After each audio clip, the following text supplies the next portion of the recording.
Hello అండి, ఎలా ఉన్నారు? నేను ఇది ఒక మంచి టిప్ చెప్తాను. కర్పూరం అండి. ఈ కర్పూరము మళ్ళీ ఈ కోకోనట్ ఆయిల్ అండి. ఇదిగోండి, ఇందులో కొంచెం కొబ్బరి నూనె వంపేసుకున్నా. ఇప్పుడు ఈ కర్పూరం ఉంది కదండి, ఇట్లా పొడి చేసి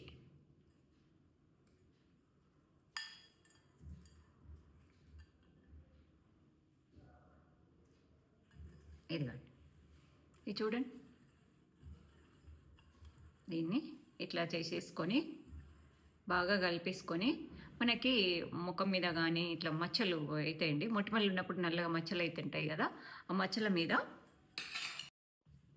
ఇలా అండి, ఇలా మసాజ్ చేస్తూ ఉండాలి. ఎక్కడైతే మచ్చలు ఉన్నాయో మనకి ఆ మచ్చల దగ్గర రోజు చేస్తూ ఉండండి.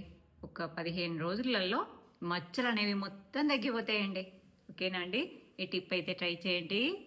ఎలా ఉందనేది కూడా కమెంట్ సెక్షన్లో పెట్టండి. బాయ్ అండి.